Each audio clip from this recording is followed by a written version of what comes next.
Wait a second, the CEO says. You mean we're only 2 weeks in and there's already surprises? It's the first integration update meeting 2 weeks post-close. Steve, the IT manager, is presenting. And what he's saying, nobody wants to hear. Not only can I not get the software to work on their business processes, Steve says, it's going to be very difficult to bring it over and have it help with ours. Further, the database structure needs almost a complete rebuild.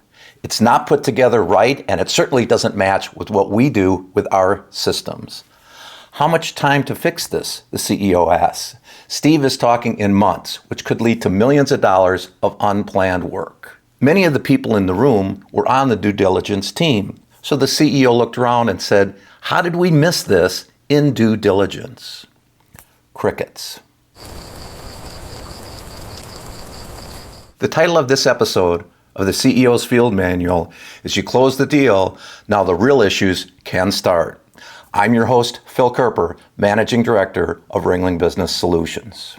This episode focuses on improved diligence in iTech, but it also offers critical insights into enterprise valuation and predicting future outcomes, especially when you're trying to put two tech systems together. This is must-see content for anyone involved in M&A in this highly dynamic technical age. A recent truth. iTech is now fundamental to acquisition value. It's also key to the success of your ROI models, and now your overall M&A success can depend on tech. I'm using the term iTech to expand the conversation on what IT is these days. Modern information technology is much more than infrastructure, security, data, software packages. It's more complex, it's more integrated, and it's changing very rapidly, especially with the addition of AI on top. The traditional IT diligence is often incomplete or superficial.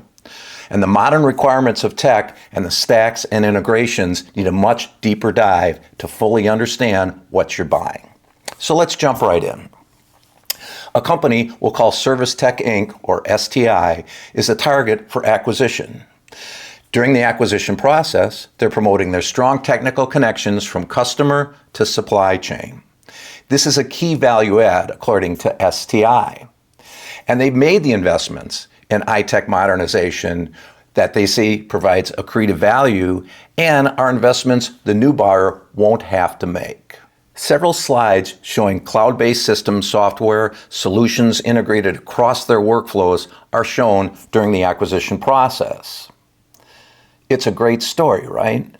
The private equity sponsored company, Consolidated Services Inc., looking to bolt this business on, found this impactful and important. STI looked like they were ahead in iTech investment. The leadership at CSI thought this enhanced the value and also were best practices that they could use in their business model. The deal was signed and M&A due diligence was started. Now, there were, of course, other reasons this acquisition was attractive, driving the real interest and valuation that they were seeking. So the main focus of due diligence was traditional items, health of the sales channel, the supply channel, quality of cash flows, and balance sheet categories that you see in every due diligence process. The IT diligence was pretty traditional and pretty high level. Diligence was completed and the deal closed. Post-acquisition integration was launched, and as you heard at the onset, issues on IT came up almost immediately.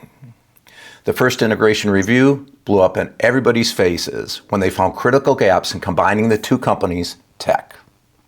Ringling Business Solutions was asked to help resolve this and answer the question, what the hell happened here? What happened was a simpler answer.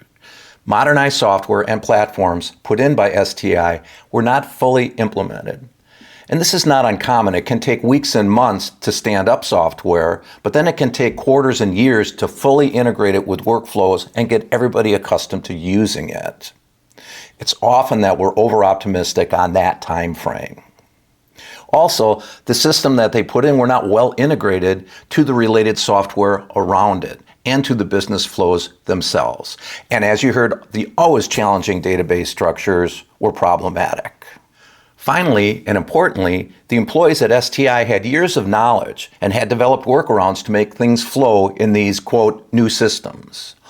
All three of these major issues would have been uncovered with a deeper look at the acquired iTech during diligence. It may not have changed the outcome, but it would have correctly valued the business and set post-acquisition expectations that were accurate and ready to be implemented. Now, the answer on how to remedy it was a bit more complicated. We recommended a recast of the combined iTech roadmap for CSI. Not uncommon these days, CSI could use investment in their iTech roadmap anyway. So we jumped on the project. We took inventory of all systems and databases. We chose milestones. We chose an endgame state. We added some IT tools. We found a few better software options, and we retired a few others. It was a cleanup of the two systems while we combined them. Then we set a path to enhance and modernize the combined iTech stack. Not a small lift, but at least it took us to a solid outcome. A key point here. We wanted to keep as much of the existing IT stack as possible and only change what drove business success. I find this issue often. Folks tend to overchange when it comes to modernization, causing years of learning and adapting, when a smaller project would have delivered great results with less change and less cost. Less is often more in digital transformation. This is another reason why depending on folks selling software to make recommendations on modernization strategy can lead to problems. It can lead to overbuying and long-term implementation challenges. So what can we learn here to strengthen your due diligence process and avoid these types of surprises? First, assess the IT dependencies.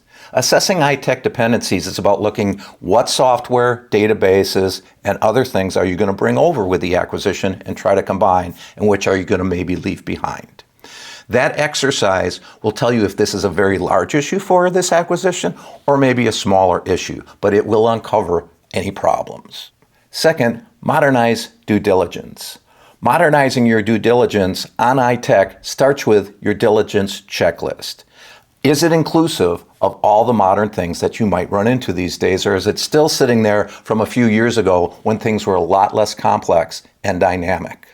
Once that's done, you can tailor the list to the deal you're doing. Third, the due diligence team members. Members of the team have to have expertise on this issue, at least a couple of them. The iTech platforms and workflows, if they're going to be combined, are they experienced with doing that? And are they asking the right questions in order to uncover what you're getting yourself into here? And finally, chart the future state of the combined tech stack. Most companies can use this whether you're in M&A or not. But when you're in an M&A project, this is critical. Assessing iTech value and outcomes is an area where some independent insights can be very helpful. Many executives have great expertise in business and functional areas, but maybe not this type of IT background. What's needed is factual research and plain truth on what you're buying, what adds or detracts from valuation, and what post-acquisition will most likely look like. At Ringling Business Solutions, we help our clients turn IT investments into positive business outcomes and profits.